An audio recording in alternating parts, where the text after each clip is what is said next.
pôjde klientom, ktorí majú povinnosť aj vystavovať elektronické faktúry a zároveň teda aj prijímať, a druhý pôjde iba tým, ktorí vlastne nemajú povinnosť vystavovať elektronické faktúry, majú iba povinnosť ich prijímať. Takže ja si ich asi takto rozdelím, aby som tých, ktorí majú povinnosť iba prijímať elektronické faktúry, aby som ich zbytočne nevystresovala a nepoplietla, lebo mi začnú písať, že ako teraz oni budú vystavať faktúry a čo. No takže ja si to asi takto rozdelím na dve také skupiny, čiže urobím si nejaké dva hromadné maily, kľudne využite pri tomto dostupné nástroje umelej inteligencie, notebook LM a podobne, ChatGPT, ktorí vám v tomto môžu hodne pomôcť, keď teda zadáte, že čo potrebujete, aby ten mail obsahoval, tak vám môžu veľmi pomôcť takýto hromadný mail pre klientov pripraviť. Keď už teda digitalizujeme, elektronizujeme, tak poďme aj do týchto nástrojov, ktoré nám môžu rovnako tiež ušetriť čas.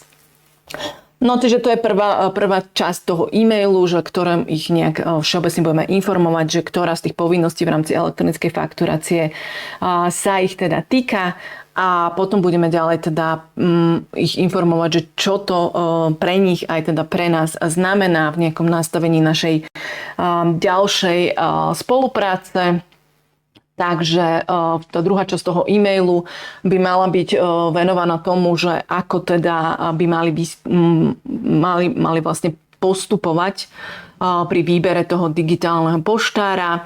Čiže samozrejme povieme im, že to bude spoplatnená služba zo strany teda digitálneho poštára a povieme tam tie parametre, ktoré sme si už povedali pri výbere digitálneho poštára, že akým spôsobom im odporúčame pri výbere postupovať. Čiže povieme im, že my budeme používať tohto digitálneho poštára, že najjednoduchšie pre nich je, ak si vyberú toho istého, ale zároveň samozrejme akceptujeme, ak ostanú pri nejakej svojej aplikácii alebo softveri, ktorý používajú doteraz, len teda nech u toho poskytovateľa týchto riešení zistia, či bude certifikovaným poskytovateľom alebo teda nebude a aké sú možnosti smerom komunikácie k nám. To im môžeme kľudne zadať ako úlohu, to bude na ich strane úloha.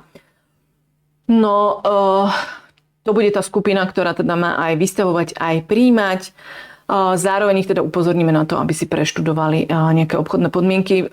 Ak im budeme navrhovať toho nášho digitálneho poštára a budú k dispozícii digitálne, alebo teda tie obchodné podmienky, to cenové rozpätie, tak kľudne im môžeme poskytnúť aj priamo už túto informáciu.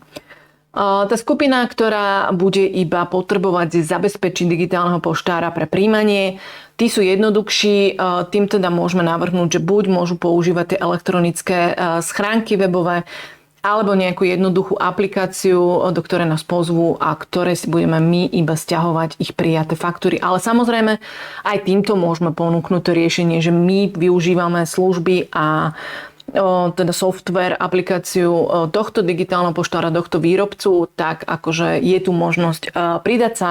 Môžeme dokonca urobiť my, že my ich môžeme pozvať na výmenu do tejto aplikácie, aby sa teda oni k nám pridali. Takže tá druhá časť toho mailu by mala byť naozaj venovaná týmto takým podrobnostiam alebo odporúčaniam pri výberu teda toho digitálneho poštára. Malo by to byť asi tak dosť stručne a úderne, aby sme ich úplne nezamotali, lebo naozaj to nie je úplne jednoduché vysvetliť, aké možnosti v prípade digitálneho poštára majú. Preto som aj ja sa rozhodla, že budeme voliť tie dva maily, že jeden pôjde iba tým, ktorí to majú jednoduchšie a tam to bude jednoduchšie vysvetliť, a druhý pôjde teda tým, ktorí tie faktúry aj vystavujú a naozaj už sú takí trošku zbehlejší a už používajú aj rôzne fakturačné softvery, ale zároveň aj možno ešte stále vystavujú faktúry v Exceli alebo vo Worde.